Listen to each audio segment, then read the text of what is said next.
It was the day where a protest, a movement, took over London. It was organised by a man recently released from jail, a man many people call a violent, racist thug.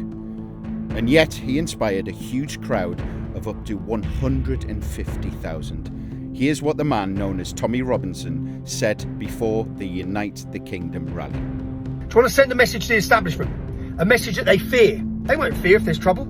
In fact, that's what they want. Do not give them what they want. Well, it didn't quite turn out that way. While the vast majority of the demonstration was peaceful, there was significant and serious disorder. Police were attacked with bottles, flags and flares. 26 police officers were injured. One had their front teeth knocked out and another suffered a concussion. In this special episode, we take you right into the heart of the rally.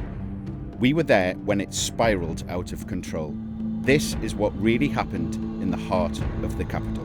Welcome to the Crime Agents. Hello and welcome back with me, crime journalist Andy Hughes. And me, the ex-cop Neil Basu. Neil, let's take a look at what happened on Saturday. So it was called Unite the Kingdom March. It was organised by Stephen Yaxley Lennon, also known as Tommy Robinson. And it was in the name of free speech, he said. The numbers were huge. The plan was to start at Waterloo and make its way to Whitehall. And we saw huge crowds. What did you make of it from what you saw? Well, it's interesting. I was watching it on TV and I was thinking about you a lot because when I saw the aerial footage, I thought, that is a monstrous number of people. And the first thought that sort of took me was that we've undercooked this massively in policing terms.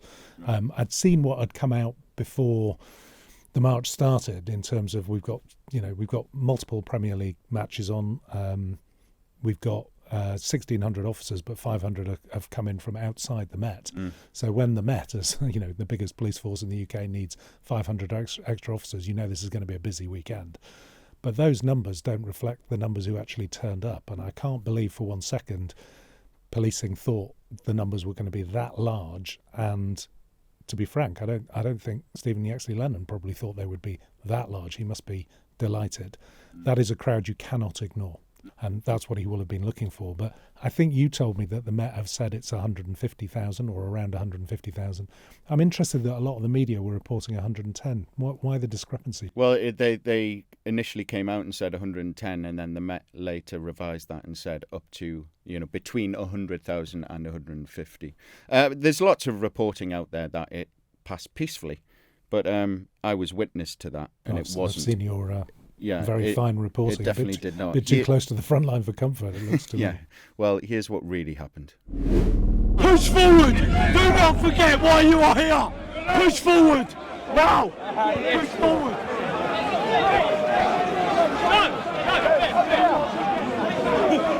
There's bottles flying, cans flying. There's a real stench of menace in the air now. The people behind are encouraging the group to push through the line, and they're doing it right now.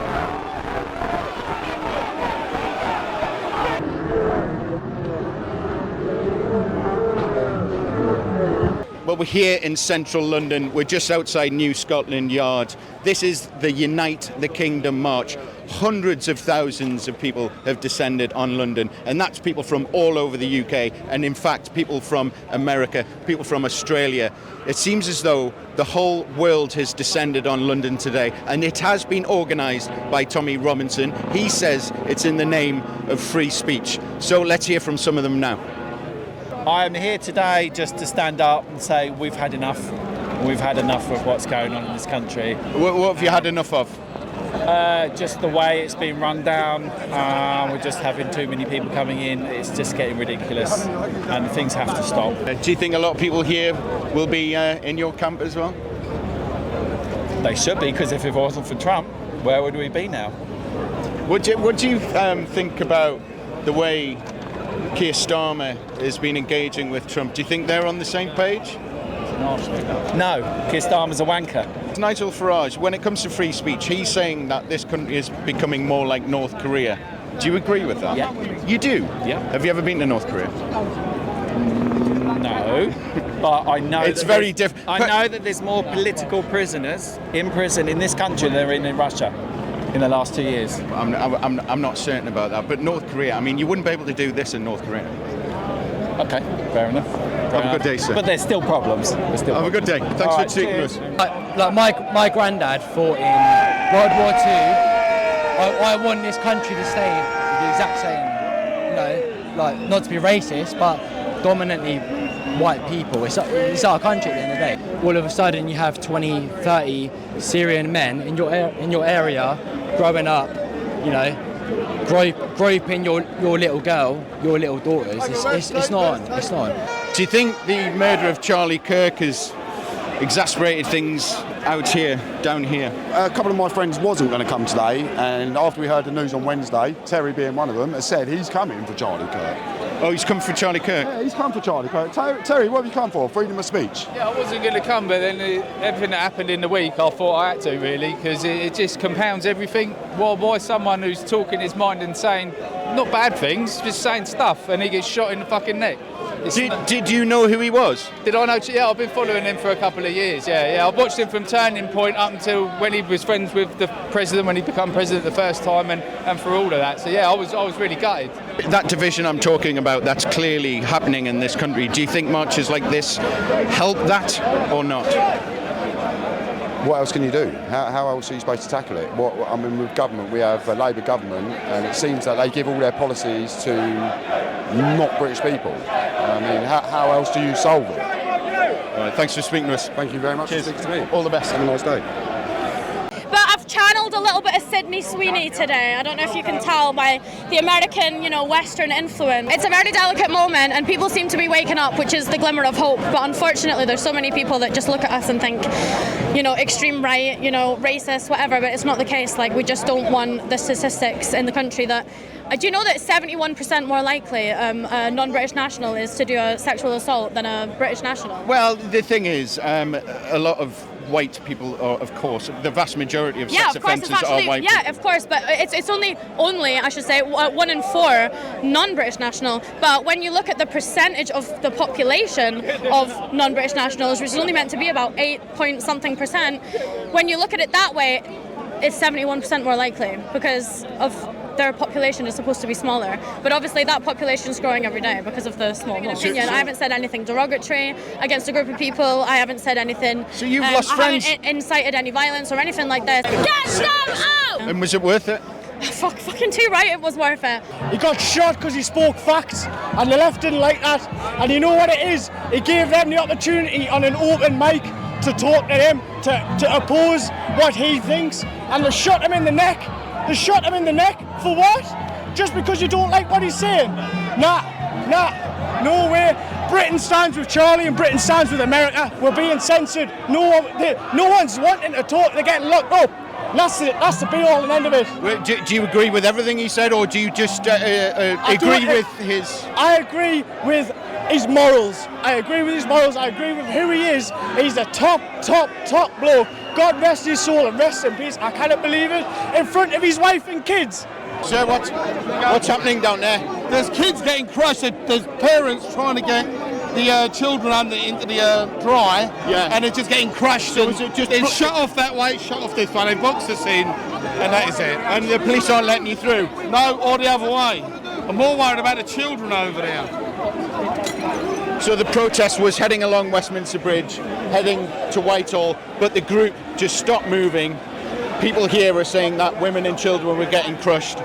The police weren't backing down, and a massive group just pushed through the line, and this is still going on right now. There's bottles flying, cans flying. There's a real stench of menace in the air now.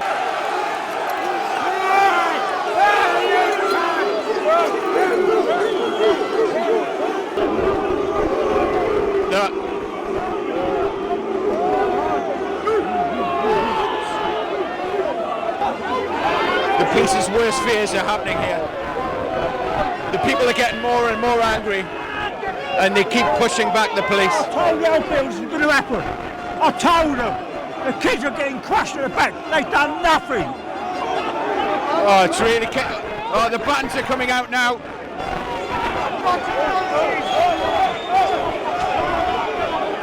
Yeah, we don't want to be here. Behind the police line now.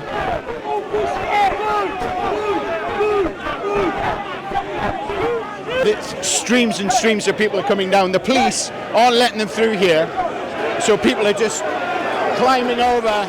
This could get out of control now. Here we go. This is what you call an absolute nightmare for public order police officers. There's a guy with a baby trying to get down. Oh my God, this is horrendous. I'm a structural engineer. That bridge will fucking give it that amount of people. Are you going to live with that? Are you going to live with that? What did you make of that, watching that, Neil? As a professional police officer, I can quite understand why a lot of people are trying to say, well, actually, the vast majority of this was peaceful. And I think it is important to emphasise that. It's very easy for people who are left, even if they're centre-left, like, or centrist like me, to start criticising marches where people have been violent and then saying, I've talked about Black Lives Matter protests and the 300,000 where there was very little violence, but we only ever talk about the Whitehall violence. I think we have to be careful with a right wing, even elements of far right protests, to demonise everyone with the same kind of thuggish behaviour. But what is absolutely true is both these marches, whether you are anti-racist or whether you are far right, anti-immigration, anti-Muslim, and in some respects you are attracting extremist elements, and you are right in the middle or the heart of some of those elements, and they are the people. And I just want to shout out to my colleagues who've been injured, some of them very seriously injured. If you're going to GBH police officers, if you've got that kind of mentality in you and you're quite happy to do that, and there were shouts of scum and shame on you and traitor and all this kind of stuff, which is to the very people who keep everybody safe every day, then none of us are safe. Well, I mean, it's only been reported 26 police officers injured, but 4 of them GBH. So you're talking about broken bones, broken noses, concussion. Yeah. You saw that. I mean, my God, you were a target of the bottles and cans flying. Yeah, I'll explain exactly how it spiralled out of control. The huge crowds made their way from Waterloo across Westminster Bridge, and the destination was Whitehall, where stages were set up, where there was several speakers. The problem was, as this huge snake of people made their way round, the crowds just kept coming, and we were actually just in the shadows of Big Ben, and that's where people were getting crushed, and we felt crushed ourselves. Do you think they were reacting to the danger of being crushed and getting angry because of that? I think so. Initially, which is a pretty natural. No, of course response. It is, and the police have, in fact, said that they understand that there was a reaction. To be fair to the protesters, they went up to the police and they asked. They said, "Can we be let through? We're getting crushed. Kids are getting crushed." The police refused because they were under orders, presumably. What happened was somebody in the control room is looking at where the rest of the anti-protest is, and they're looking at where the numbers are and worrying about the clash of crowds coming together. So they are making very fine judgments, which is quite difficult unless you're actually on the ground. And I imagine you'll be able to tell me now, the police officers on the ground were finding it very difficult probably to communicate back to their bosses, given that they were under pressure. They looked lost, to be honest. But also you had the added factor, there was the heavens open, there was a massive downpour. And that's when you saw lots of people try and rush for cover under Portcullis House. The greatest police officer in the world, the PC Rain, yeah. I mean, didn't work that time though. No, it didn't. And just in terms of numbers, normally it prevents people going in the first place. If it happens while you're there, then it's just adds to the atmosphere, doesn't it? But we were talking about, maybe the Met saying up to 150,000 people. What would be your best take on the kind of numbers actually involved in disturbance, violence towards cops or towards any other protest? Well, from what I witnessed, when the heavens opened, it was at that point that a large group, I would say a group of at least 70 odd, went and started pushing the police back. When the police said, no, you can't get past, they made them get back. And then there was these big blokes who just went right to the front, started screaming at the police officers, and then a couple burst through the line. And then once that happened, it was just absolute chaos. And the police still tried to hold their line, but they didn't stand a chance. They were completely overwhelmed. You had about 30 officers and a few vans, just stationary, trying to stop a crowd of hundreds and hundreds of people with about, up to 100 really aggressive troublemakers right at the front. And then they were pushing the police officers were pushing them back. And then that's when the missiles started. A bottle was thrown. We were about 3 deep in this. And then as we were filming and as we were recording, a bottle just smashed towards my feet. And the missiles were flying. There was plastic bottles, glass bottles, flags. We got footage of one of the protesters at the front. He used his flag like a spear and threw it at the officer. And you could see it in the officers' faces. They were absolutely terrified and completely overwhelmed. Yeah, and even highly trained public order officers know that they're facing something very, very serious. So you are going to see that. I mean, but it is important, I think, and particularly as a cop, we'll keep this under perspective and say they are professionals. They know what they're doing. They were overwhelmed because they didn't have enough numbers. And I think we need to talk about how this was organised. But in terms of the perspective of, 70, maybe more, 100 thugs in a 150,000 crowd, and this is an important thing to point out, this is not the start of, what some politicians, or particularly on the right, have described as a summer of rioting and violence. And it's a bit similar to the asylum protests around the hotels. These are small-scale numbers who actually want to engage in violence. That doesn't mean there aren't large-scale numbers of people who believe that more should be done. And if you don't listen to that and you sort of condemn it as just a violent demonstration, that is a fundamental mistake that I think the left quite often make. Yeah, the Met did say that we underestimated the numbers, and I think the murder of Charlie Kirk really added to this. We spoke to quite a few people who said they weren't planning on coming whatsoever until that murder. Yeah, I was surprised how many people were following him in this country as well. So I have to be honest, I hadn't heard of him. I hadn't really followed him as an individual. I hadn't sort of seen him in headlights. A lot of them said that they were aware of him and were following him. Yeah. What he was saying, because it's very hard to commentate on what he might have been saying and whether or not it had an effect. But of course, he was a huge advocate for that very important First Amendment right in the United States, which is almost absolutist if you're in the United States. Free speech is everything. We should be allowed to say whatever we like. And of course, some of your vox pops were effectively echoing that sentiment, as in, I've been stopped from saying what I want to say, now I want to say this. But I noticed they all rein it in a bit about what actually is this. Because I remember what this was in the 70s and 80s. It was very unpleasant. Let's take a break there, and we'll get into more of that after this.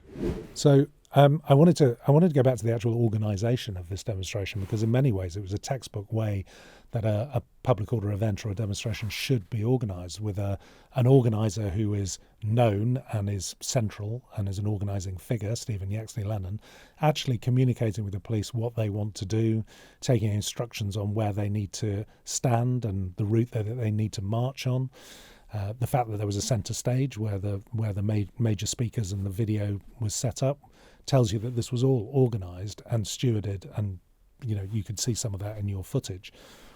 And that to me says something very, very serious about where Yaxley Lennon is trying to turn himself from what has been a sort of media target for being a thug and a criminal and into a kind of respectable voice, and trying to say, the stuff he was saying about no masks, no open drinking, don't give them anything to tarnish us with. The point I'm trying to make there is we've seen a lot of right-wing politicians like Farage and Jenrick and Badenoch go down that line of saying, actually, not all of these people are like that, and actually you're suppressing their view by calling everyone a racist or using dog whistle politics. And what the far right have done historically, particularly in America and across Europe, which is why a lot of far right populist parties are gaining such traction, is they've started to moderate their language to say, look, it's not about, we're not racists, it's about economics. Do you think he does that to cover his own back when stuff like this happens and there is serious violence? I think that's the point. It was amazing Vox Pop with a Conservative councillor who turned up, but the Conservatives did not support this. Reform did not support this, and yet 150,000 people turned up who I could only see voting for reform. But it's interesting, Farage does not want to associate himself with the Yaxley.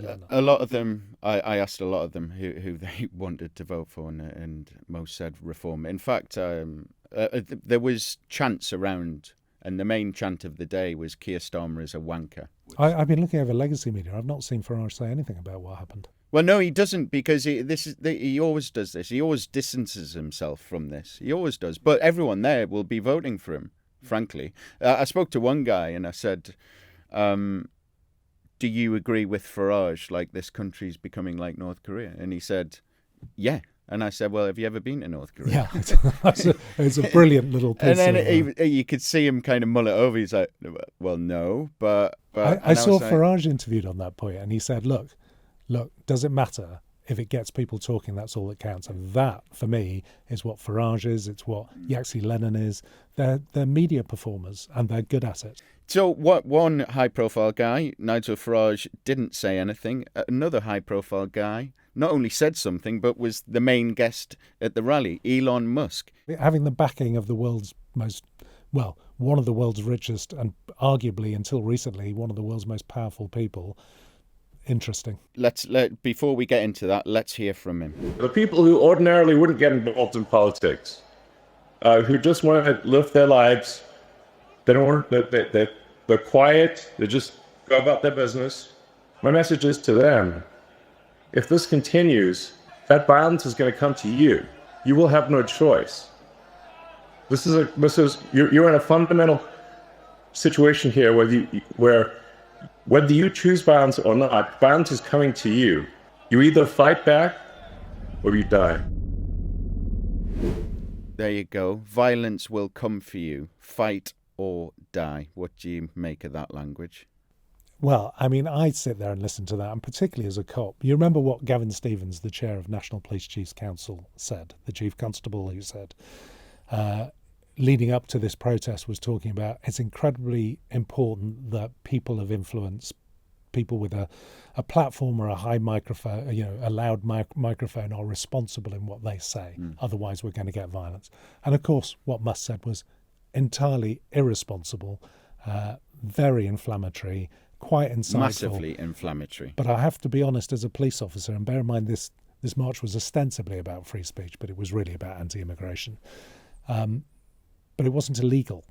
And in fact, I heard Jonathan Hall this morning. Is that not inciting violence, though? Because basically what he's doing is he's encouraging an uprising. What do uprisings involve? Violence. And he was actually calling for us to vote against this government. But if that's not inciting violence, I don't know what is. By the letter of the law, inciting violence in the UK, it has to be immediate unlawful violence. In some respects, it's disappointing for me that he didn't cross over the line. But this is the problem we have with the free speech debate.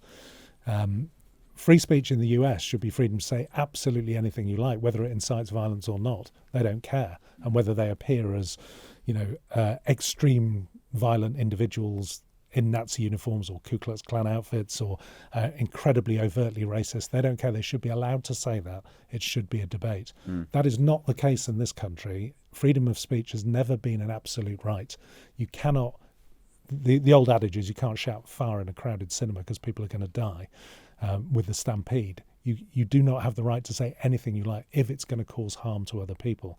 There's a big argument that what Musk said at this rally could potentially cause harm and could have incited violence. It doesn't cross the threshold in my mind. You wouldn't get a prosecutor charging him with any kind of criminal offence for that. But he's right in the grey area, which is where a lot of these influencers are.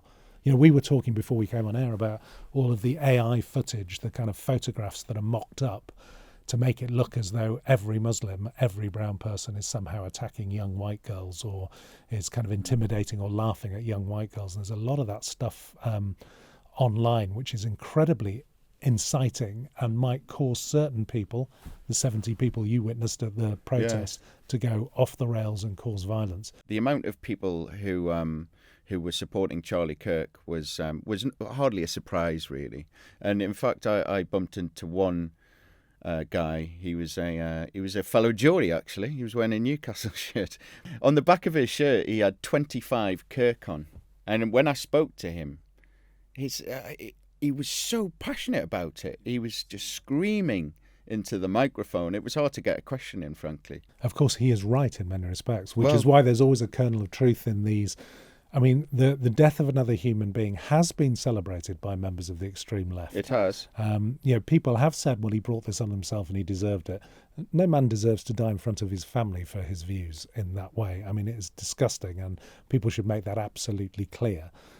So it's hardly surprising that it is, for people who do follow his views and obviously don't find his views as offensive as I did, it is obviously going to antagonise them if people start talking like that. It's hard to argue with a lot of what he said, actually. I think the difference is he says all he said was facts. Now, they're not facts, they're opinions, and they're very inflammatory ones. That's the one thing he said, actually, that you thought, nah. Do you notice the use of the word them and they? They shot him. Yeah, of course. As though it's the entire left-wing movement that shot Charlie Kirk, exactly. as opposed to one slightly disturbed individual who we don't yet know. This is what I found actually on this rally. They were saying it's all about free speech, but there's a difference between free speech and just saying things that just aren't true, such as, Charlie Kirk said all he said was facts. Another woman, astonishingly, just said to me that if you're Asian or brown or black, you're 4 times more likely to be a sex offender. I was like, what are you talking about? It's an extraordinary thing to say, isn't it? But I understand where that's coming from. So this is a really important point. Do you? Yes, I do. It comes from sensationalized media soundbite reporting, right, where people aren't discussing facts. They're not checking facts. They are one of your other vox pops pretty much is the carbon copy of every soundbite of an anti-immigration, anti-Islam statement. And we underestimate the public's willingness to listen to that, pick it up and regurgitate it, because, the government and the centre of this country are not standing up and giving the opposing view.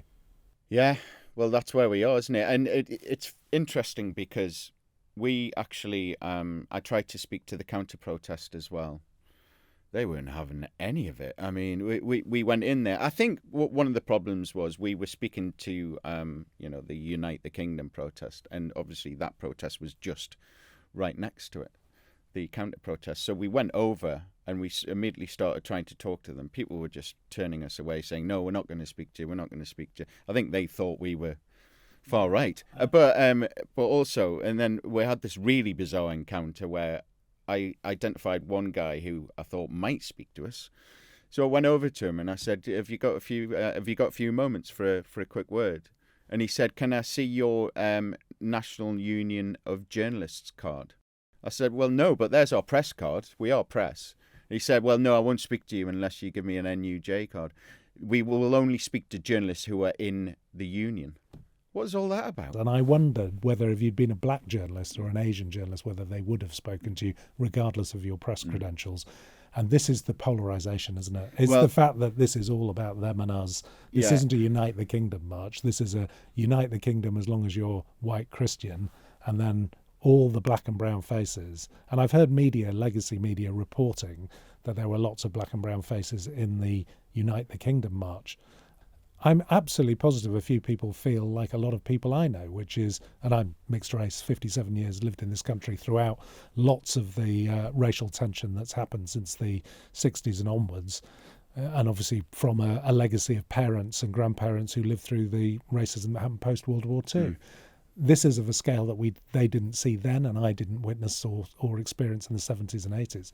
So that's quite disturbing. But a lot of the rhetoric around illegal immigration would have a lot of resonance with people who came here legally and try to, get jobs and pay their taxes. They have a thing about illegal. Yeah, and as we walked away from that march, we just looked at each other, and our cameraman Rory just said to us, "Do you think our country's divided?" Do you know what I'd like to see the left do? And every black and brown person in the country who actually, like me, loves Great Britain and wants to live here, is go and, I'd never thought I'd say this because I get very nervous around the Union Jack and the St George flag. And bear in mind, I spent the vast majority of my career keeping this country safe, fighting for this country and defending the royal family. So I'm a very pro-England, pro-British person. You need to raise the flag because it's been co-opted by the far right, not as a flag of uniting the kingdom, but as a divisive and an intimidating thing. I've just come back from the weekend driving up and down the M6. you do see the flag everywhere, and it doesn't feel like it's welcoming me back Right, to my okay, hometown. that's interesting. It doesn't feel like it's welcoming me back. Let's take a breather there. Back after this. Before we go, as we're recording this, Tommy Robinson has just tweeted. He said the masses would have been spoon-fed the legacy media and politician nonsense of 100,000 far-right thugs. He says the 3 million patriot unity is what they fear.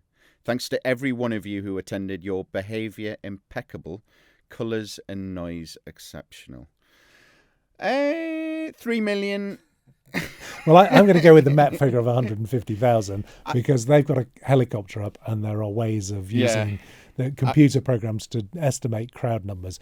I think it's more than 150,000, if I'm honest, Neil. It was... The difference between 150,000 and 3 million in central London it's rather vast. Would be vast. And I have to say that is well, why wouldn't he have a self-serving tweet? I would counter that by saying there are 68 million people in the UK, 50 million of those are adults. And, okay, if 200,000 turned up for this march, it is still not the majority of this country. It is the minority of this country expressing views.